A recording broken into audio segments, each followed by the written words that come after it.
ಹಿಂದಿನ ಭಾಗದಲ್ಲಿ ಅವಿನಾಶ್ ತವ್ರ ಮನೆಗೆ ಹೋಗಿರೋ ತನ್ನ ಹೆಂಡತಿ ಮೇಲೆ ಕೋಪ ಮಾಡ್ಕೊಂಡು ಕರ್ಕೊಂಡು ಬರೋದಕ್ಕೆ ಕೂಡ ಹೋಗಲ್ಲ. ಪಾಪ ಅವಳು ತಾಯಿ ಹತ್ರ ಏನು ಹೇಳೋದಕ್ಕಾಗ್ದೇನೆ ರಾಧಿಕಾ ತಾನೇ ಏನೋ ಒಂದು ಕಾರಣ ಕೊಟ್ಟು ಗಂಡನ ಮನೆಗೆ ಬರ್ತಾಳೆ. ಮನೆಗೆ ಬಂದಿರೋ ರಾಧಿಕಾ ಗಂಡನ ವರ್ತನೆ ಎಲ್ಲ ನೋಡಿ ಏನಾಗಿದೆ ಅಂತ ತಿಳ್ಕೊಬೇಕು ಅಂತ ಗಂಡನ್ನ ಸಮಾಧಾನವಾಗಿ ಮಾತಾಡಿಸ್ಬೇಕು ಅಂತ ತುಂಬಾನೇ ಪ್ರಯತ್ನ ಪಡ್ತಾಳೆ. ಆದ್ರೆ ಅವಿನಾಶ್ ಮಾತ್ರ ಹೆಂಡತಿನ ನೋಡೋದಕ್ಕೆ ಆಗ್ಲಿ ಅವಳ ಹತ್ರ ಮಾತಾಡೋದಕ್ಕೆ ಆಗ್ಲಿ ಇಷ್ಟನೇ ಪಡೋದಿಲ್ಲ. ಅದು ಅಲ್ದೇನೆ ರಾಧಿಕಾ ತನ್ನ ಬ್ಯಾಗಲ್ಲಿರೋ ದುಡ್ಡನ್ನು ತೆಗೆದು ಗಂಡಂಗೆ ಕೊಡ್ತಾಳೆ.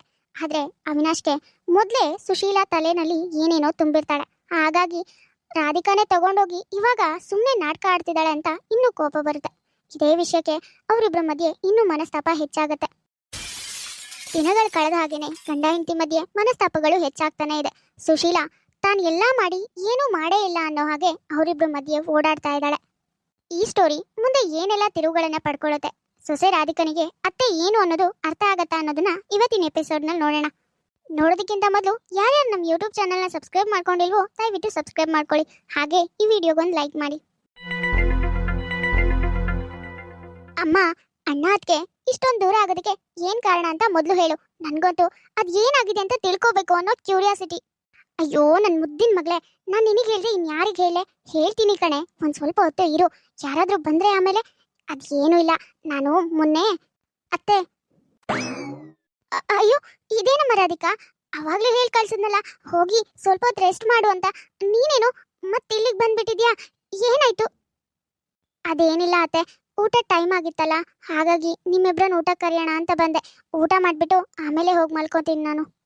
ಓ ಹೌದಾ, ಸರಿ ರಾಧಿಕಾ, ನೀನು ಹೋಗಿ ಎಲ್ಲ ಸರಿ ಮಾಡ್ಕೊ, ನಾವು ಬರ್ತೀವಿ. ಅಬ್ಬಾ ಪುಣ್ಯ ಕಣೆ, ನನ್ನ ಮಾತು ಶುರು ಮಾಡೋದ್ರೊಳಗೆ ಅವಳು ಬಂದ್ಬಿಟ್ಟಿದ್ದು. ಇಲ್ಲ ಅಂದಿದ್ರೆ ನನ್ನ ಪ್ಲಾನ್ ಎಲ್ಲ ಇವತ್ತು ಊಟ ಆಗ್ತಿತ್ತು. ನೋಡು, ಇನ್ನೊಂದಿನ ನಿನಗೆ ಹೇಳ್ತೀನಿ. ಇವಾಗ ನಡಿ, ಹೋಗಿ ಊಟ ಮಾಡಿ ಸುಮ್ಮನೆ ಮಲ್ಕೊಳ್ಳೋಣ. ಅಮ್ಮ ಅಮ್ಮ, ನನ್ನ ಫ್ರೆಂಡ್ಸ್ ಎಲ್ಲರೂ ಗೋವಾ ಹೋಗಬೇಕು ಅಂತ ಪ್ಲಾನ್ ಮಾಡಿದ್ದೀವಿ. ನಾನು ಅವ್ರ ಜೊತೆ ಹೋಗಬೇಕು ಅಂದ್ಕೊಂಡಿದ್ದೀನಿ. ನನಗೊಂದು 20,000 ಬೇಕು. ಹೇಗಾದರೂ ಮಾಡಿ ಅಣ್ಣನ ಹತ್ರ ಇಸ್ಕೊಡಮ್ಮ. ಅಯ್ಯೋ ಬರೀ 20,000ನೇನೆ ಅಲ್ವೇ? ಇಲ್ಲಿಂದ ಗೋವಾ ಹೋಗ್ತಿದ್ಯಾ? ಬರೀ 20,000 ಎಲ್ಲಿ ಸಾಕಾಗುತ್ತೆ ಹೇಳೋ? ನೀನೇನು ತಲೆ ಕೆಡ್ಸ್ಕೊಬೇಡ. ನಾನು ಅವನ ಹತ್ರ ಇನ್ನೊಂದು 10,000 ಸೇರ್ಸಿನೇ ಇಸ್ಕೊಡ್ತೀನಿ. ಒಂದು 30,000 ತಗೊಂಡು ಹೋಗಿ ಆರಾಮಾಗಿ ಎಂಜಾಯ್ ಮಾಡ್ಕೊಂಡು ಬಾ. ವಾವ್, ನನ್ನ ಮುದ್ದು ಅಮ್ಮ. ಸರಿ ಅಮ್ಮ, ಬೇಗ ಇಸ್ಕೊಡು. ನಾನು ನಾಳೆನೇ ಪ್ಲಾನ್ ಮಾಡ್ಕೊಂಡಿದೀವಿ. ನಾಳೆ ನೈಟ್ ಹೊರಟ್ಬಿಡ್ಬೇಕು. ಅಷ್ಟರೊಳಗೆ ಎಲ್ಲಾನು ಅರೇಂಜ್ ಮಾಡ್ಕೋಬೇಕು. ಪ್ಲೀಸ್ ಅಮ್ಮ, ಇವತ್ತೇ ಕೇಳ್ಬಿಡು. ಅಯ್ಯೋ ಸರಿ ಸರಿ, ನಿನಗಿಲ್ಲ ಅಂತ ಹೇಳ್ತೀನಾ? ಸರಿ ಬಾ, ನಿನ್ನ ಅಣ್ಣ ಇನ್ನೂ ಆಫೀಸಿಗೆ ಹೋಗಿಲ್ಲ, ಇವಾಗಲೇ ಹೋಗಿ ನಾನು ಕೇಳ್ತೀನಿ. ನಾನು ಕೇಳಿದ್ರೆ ಅವ್ನು ಕೊಡಲ್ಲ ಅಂತ ಹೇಳೋದೇ ಇಲ್ಲ. ನಾನು ಆ ಥರ ಕೇಳ್ತೀನಿ. ನಡಿ ನಡಿ. ಅದು ಅದು ರೀ, ನಿಮ್ಮ ಹತ್ರ ಸ್ವಲ್ಪ ಮಾತಾಡಬೇಕಿತ್ತು. ಏನ್ ಮಾತಾಡ್ಬೇಕು? ನನ್ನ ಹತ್ರ ಏನ್ ಮಾತಾಡ್ದಿದೆ ಅಂತದ್ ನಿಂದು? ಅದು ಅದು ರೀ, ನನಗೆ ಸ್ವಲ್ಪ ದುಡ್ಡು ಬೇಕಿತ್ತು. ನಾನು ಬಟ್ಟೆ ಅದು ಇದು ಅಂತ ಒಂದು ಸ್ವಲ್ಪ ಐಟಮ್ಸ್ ಎಲ್ಲ ಪರ್ಚೇಸ್ ಮಾಡಬೇಕಿತ್ತು. ಹಾಗಾಗಿ ಒಂದು 5,000 ನಿಮ್ಮ ಹತ್ರ ಇದ್ರೆ ಕೊಡೋದಕ್ಕಾಗತ್ತಾ? ಏನು 5,000ನಾ? 5,000ದ್ದು ಏನ್ ತಗೋತೀಯ ನೀನು? ನೋಡು, ನನ್ನ ಹತ್ರ ದುಡ್ಡಿಲ್ಲ ಈಗ. ನಾನು 5,000 ಎಲ್ಲ ಕೊಡೋದಕ್ಕಾಗಲ್ಲ. ನಿನ್ನ ಹತ್ರ ಇದ್ರೆ ಅಡ್ಜಸ್ಟ್ ಮಾಡ್ಕೊ, ನೆಕ್ಸ್ಟ್ ಟೈಮ್ ನೋಡೋಣ. ಅದು ಅದು ಅದು ಹಾಗಲ್ಲ ರೀ. ಮಗ್ನೆ ಅವಿ, ನೀನು ಇಲ್ಲಿದ್ಯೇನೋ? ನಾನು ಅಲ್ಲೆಲ್ಲ ಹುಡ್ಕೊಂಡು ಬಂದೆ. ನಿನ್ನ ಹತ್ರ ಸ್ವಲ್ಪ ಮಾತಾಡ್ಬೇಕಿತ್ತು ಕಣೋ. ಓ ಹೌದಾ? ಏನಮ್ಮ, ಏನಾದ್ರೂ ಹೇಳೋದಿತ್ತ ನನ್ನ ಹತ್ರ? ಅದೇನಂತ ಹೇಳು. ಅದೇನು ಗೊತ್ತೇನೋ ಮಗ್ನೆ, ಅದೇ ನಿನ್ನ ತಂಗಿ ಕಾಲೇಜ್ ಇದೆಯಲ್ಲೋ, ಅಲ್ಲಿ ಯಾವಾಗ ನೋಡಿದ್ರು ಎಕ್ಸ್ಪೆರಿಮೆಂಟು, ಪ್ರಾಜೆಕ್ಟು, ಅದು ಇದು ಅಂತ ಕಾಲೇಜ್ ಡೇ ಹಾಳು ಮೂಳು ಅಂತ ಏನಾದರೂ ಒಂದಕ್ಕೆ ದುಡ್ಡು ಸುರಿತಾನೆ ಇರ್ಬೇಕು ನೋಡು. ಇವಾಗಲೂ ಅಷ್ಟೇ, ಅದೇನೋ ಪ್ರಾಜೆಕ್ಟ್ ಅಂತ ಪ್ರಾಜೆಕ್ಟ್ ಮಾಡಿಲ್ಲ ಅಂದರೆ ಅವಳಿಗೆ ಈ ಸರಿ ಮಾರ್ಕ್ಸು ಜಾಸ್ತಿ ಬರಲ್ವಂತೆ. ಪ್ರಾಜೆಕ್ಟ್ ಕಂಪಲ್ಸರಿ ಮಾಡಲೇಬೇಕಂತೆ ಕಣೋ. ಆ ಪ್ರಾಜೆಕ್ಟಿಗೆ 30,000 ಆಗುತ್ತಂತೆ. ಅದನ್ನು ಕೊಟ್ಟಿಲ್ಲ ಅಂದರೆ ಅವಳಿಗೆ ಮಾಡೋದಕ್ಕೂ ಆಗಲ್ಲಂತೆ. ಅಷ್ಟೆಲ್ಲ ದುಡ್ಡು ಬೇಕಾಗುತ್ತಂತೆ. ಏನು 30,000ನಾ? ಹೌದು ಕಣೋ ಮಗ್ನೆ, ನಾನು ಅದಕ್ಕೆ ಹೇಳಿದೆ. ಹೀಗೆ ಸಡನ್ ಆಗಿ 30,000 ಕೇಳಿದ್ರೆ ಪಾಪ ಅವನಾದ್ರೂ ಎಲ್ಲಿಂದ ತಂದು ಕೊಡ್ತಾನೆ ಅಂತ. ಅದಕ್ಕೆ ಈ ಪ್ರಾಜೆಕ್ಟ್ ಎಲ್ಲ ಬೇಡ, ಮಾರ್ಕ್ಸ್ ಕಡಿಮೆ ಬಂದರೂ ಪರವಾಗಿಲ್ಲ, ನೀನು ಓದ್ಬಿಟ್ಟು ಎಷ್ಟಾಗುತ್ತೋ ಅಷ್ಟು ಬರೀ, ಪ್ರಾಜೆಕ್ಟ್ ಎಲ್ಲ ಮಾಡಬೇಡ ಅಂತ ಹೇಳಿದೆ. ಅಯ್ಯೋ ಅಮ್ಮ, ಇದೇನ್ ಹೀಗೆ ಹೇಳ್ತಿದ್ಯಾ? ಕಾಲೇಜ್ ಅಂದಮೇಲೆ ಈ ಎಕ್ಸ್ಪೆರಿಮೆಂಟು, ಪ್ರಾಜೆಕ್ಟು, ಅದು ಇದು ಅಂತ ಇರುತ್ತೆ. ಹಾಗಂತ ದುಡ್ಡೇನೋ ಜಾಸ್ತಿ ಆಗುತ್ತೆ ಅಂತ ನಮ್ಮ ಮಕ್ಕಳು ಎಜುಕೇಶನ್ ಹಾಳು ಮಾಡೋದಕ್ಕಾಗತ್ತಾ ಹೇಳು? ಇರೋಳೊಬ್ಳು ತಂಗಿ, ಇರೋನೊಬ್ಬ ತಮ್ಮ, ಅವರಿಬ್ರು ಜೀವನ ಹಾಳು ಮಾಡೋದಕ್ಕಾಗತ್ತಾ? ನೋಡು, ಅದೆಲ್ಲ ಬೇಡ. ನಾನು 30,000 ತಾನೆ, ನಾನೇ 30,000ನ ಹೇಗೋ ಅಡ್ಜಸ್ಟ್ ಮಾಡಿ ಕೊಡ್ತೀನಿ. ಅದನ್ನ ತಗೊಂಡೋಗಿ ಪ್ರಾಜೆಕ್ಟ್ ಮಾಡೋದಕ್ಕೆ ಹೇಳು. ನೋಡ್ದೇನೆ ಮಗಳೇ, ನಿನ್ನ ಅಣ್ಣ ಕೊಡಲ್ಲ, ಅವನ ಹತ್ರ ಇರಲ್ಲ ಅಂತ ಹೇಳ್ದೆ. ನೋಡು, ನಿನ್ನ ಓದಿಗೋಸ್ಕರ ಅವನು ಎಷ್ಟು ಕಷ್ಟಪಡ್ತಿದ್ದಾನೆ. ನೀನು ಚೆನ್ನಾಗಿ ಓದ್ಬೇಕು. ನಡಿ, ನಾಳೆ ನಿನಗೆಲ್ಲಾನು ಅಡ್ಜಸ್ಟ್ ಮಾಡಿ ಕೊಡ್ತಾನ ಅವನೇ. ಛೇ, ಏನಿವ್ರು ನಾನೊಂದು 5,000 ಕೇಳಿದಕ್ಕೆ ನನಗೆ ಮುಖಕ್ಕೆ ಹೊಡೆದಾಗ ಹೇಳಿದ್ರು ಕೊಡೋದಕ್ಕಾಗಲ್ಲ ಅಂತ. ಆದ್ರೆ ಇವ್ರ ತಾಯಿ ಬಂದು ಒಂದ್ 30,000 ಬೇಕು ಅಂತ ಈಸಿಯಾಗಿ ಕೇಳ್ಬಿಟ್ರು. ಅದಕ್ಕೆ ಇವ್ರು ಎಷ್ಟು ಈಸಿಯಾಗಿ ಒಪ್ಕೊಂಡ್ರು. ಅಲ್ಲ, 5,000 ಹೆಚ್ಚು 30,000 ಹೆಚ್ಚು, ಹೆಂಡತಿ ಆದವಳಿಗೆ ಒಂದ್ 5,000 ಕೊಡೋ ಯೋಗ್ಯತೆ ಇಲ್ಲ. ಆದ್ರೆ ತಾಯಿಗೆ, ತಂಗಿಗೆ, ತಮ್ಮಗೆ ಅಂತ ಈ ತರ ಖರ್ಚು ಮಾಡ್ತಿದ್ದಾರೆ. ಅವಿನಾಶ್ಗೆ ದಿನ ಕಳೆದಾಗಂತೂ ಹೆಂಡತಿ ಯಾವ ಲೆಕ್ಕಕ್ಕೂ ಇಲ್ಲ. ಅವಳಿಗೆ ಏನ್ ಇಷ್ಟ, ಏನ್ ಬೇಕು, ಏನ್ ಬೇಡ ಅದನ್ನ ಯಾವ್ದನ್ನು ಅವನ್ ತಲೆಗೆ ಹಾಕೊಳ್ತಾ ಇರಲ್ಲ. ಬರೀ ತಾಯಿ, ತಂಗಿ, ತಮ್ಮ ಹಾಗೆ ಇರ್ತಾನೆ.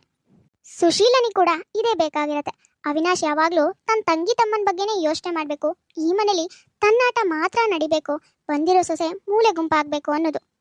ಆದ್ರೆ ದಿನಗಳು ಕಳೆದಾಗೂ ರಾಧಿಕನಿಗೆ ಇದೆಲ್ಲಾನು ತುಂಬಾನೇ ಜಾಸ್ತಿ ಆಯ್ತು ಅನ್ಸೋದಕ್ ಶುರುವಾಗತ್ತೆ. ಅತ್ತೆ, ಗಂಡ ಎಲ್ರ ಮೇಲೂ ಕೋಪ ಬರ್ತಾ ಇರತ್ತೆ. ಆದ್ರೆ ಅದನ್ನ ಯಾವ್ದನ್ನು ತೋರ್ಸ್ಕೊಳ್ದೇನೆ ಸ್ವಲ್ಪ ಶಾಂತವಾಗಿರ್ತಾಳೆ. ಹೀಗೆ ದಿನಗಳು ಕಳೀತಾ ಇರತ್ತೆ. ಅತ್ತೆ, ಸುರಕ್ಷಾ ಮನೆಯಿಂದ ಹೋಗಿ 2 ದಿನ ಆಯ್ತು, ವಾಪಸ್ ಮನೆಗೆ ಬಂದೇ ಇಲ್ಲ. ಅವಳಿವತ್ತು ಬರ್ತಾಳ? ಯಾಕೆಂದ್ರೆ ಅಡುಗೆ ಮಾಡ್ಬೇಕಿತ್ತು, ಅವಳಿಗೂ ಸೇರಿಸ್ಬಿಟ್ಟು ಅಡುಗೆ ಮಾಡ್ತೀನಿ. ಅವಳು ಬರಲ್ಲ ಅಂದ್ರೆ ನಮಗೆ ಮಾತ್ರ ಅಡುಗೆ ಮಾಡ್ತೀನಿ.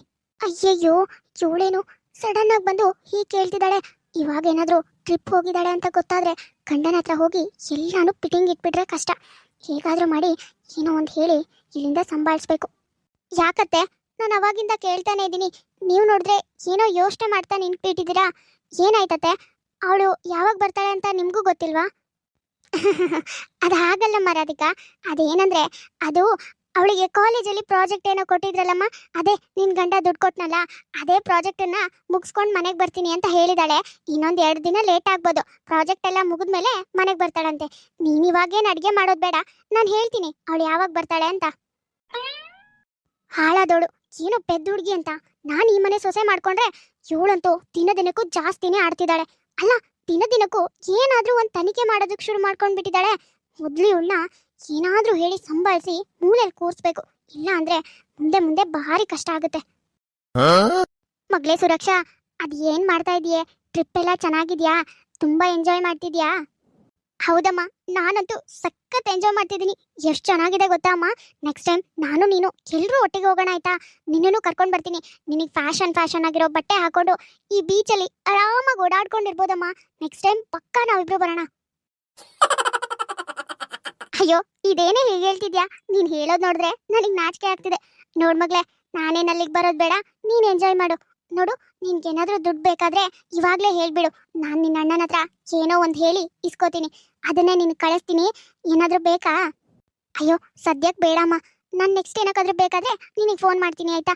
ಸರಿಯಮ್ಮ, ನಾನು ಇರ್ತೀನಿ, ಬಾಯ್. ಅರೆ, ಇದೇನೋ ಅಣ್ಣ, ನನ್ಗೆ ಅಪರೂಪಕ್ಕೆ ಫೋನ್ ಮಾಡಿಬಿಟ್ಟಿದ್ಯಾ? ಅಲ್ಲ, ನಾನು ಮೊನ್ನೆ ಮನೆಗೆ ಬಂದಾಗ್ಲೂ ನೀನು ಇರಲಿಲ್ಲ. ಅಮ್ಮ ಹೇಳಿದ್ಲು ಏನೋ ಫ್ರೆಂಡ್ಸ್ ಜೊತೆ ಟ್ರಿಪ್ ಹೋಗಿದ್ದಾನೆ ಗೋವಾಗೆ, ಅವ್ನು ಬರೋದು 1 ತಿಂಗಳೇ ಲೇಟ್ ಆಗುತ್ತೆ ಅನ್ಸುತ್ತೆ ಕಣೆ. ಏನೋ ಕೆಲಸನೂ ಆಯ್ತು, ಟ್ರಿಪ್ಪು ಆಯ್ತು ಅಂತ ಹೋಗಿದ್ದಾರೆ ಎಲ್ರು ಅಂತ ಹೇಳ್ತಾ ಇದ್ಲು. ಹೌದು ಕಣೆ ರಾಧಿಕಾ, ಅದು ಬೇರೆ ಆಫೀಸಲ್ಲಿ ಏನೋ ಕೆಲಸ ಇತ್ತು, ಅದೂ ಈ ಕಡೆನೇ ಇತ್ತು. ಹಾಗಾಗಿ ಟ್ರಿಪ್ ಆದಂಗೂ ಆಗುತ್ತೆ, ಕೆಲಸ ಮುಗ್ದಾಗೂ ಆಗುತ್ತೆ ಅಂತ ನಾವೇ ಎಲ್ಲ ಪ್ಲಾನ್ ಮಾಡ್ಕೊಂಡು ಬಂದ್ವಿ. ನೀನು ಬಂದಿದ್ದು ಅಮ್ಮ ಹೇಳಿದ್ಲು, ಆದರೆ ನನಗೆ ಫೋನ್ ಮಾಡೋದಕ್ಕೆ ಪುರ್ಸೊತ್ತೇ ಇರಲಿಲ್ಲ. ಹಾಗಾಗಿ ಇವತ್ತು ಸ್ವಲ್ಪ ಫ್ರೀ ಆಗಿದ್ದೆ, ಹಾಗಾಗಿ ನಿಂಗೆ ಫೋನ್ ಮಾಡಿದೆ. ಹೇಗಿದೆಯಾ? ಗಂಡನ ಮನೇಲೆಲ್ಲ ಹೇಗಿದ್ದಾರೆ? ಎಲ್ಲರೂ ಚೆನ್ನಾಗಿದ್ದಾರಾ? ಹಾ ಕಣೋ ಅಣ್ಣ, ಎಲ್ರೂ ಚೆನ್ನಾಗಿದ್ದಾರೆ. ಅತ್ತೆ ಇಲ್ಲೆಲ್ಲೋ ಹೊರಗಿದ್ದಾರೆ, ಅವರು ಆಫೀಸಿಗೆ ಹೋಗಿದ್ದಾರೆ. ಮತ್ತೆ ನನ್ನ ಮೈದ್ನ, ಅವ್ನು ಗೊತ್ತಲ್ಲ ನಿಂಗೆ, ಫಾರಿನಲ್ಲಿ ಡಾಕ್ಟ್ರು ಓದ್ತಿರೋದು.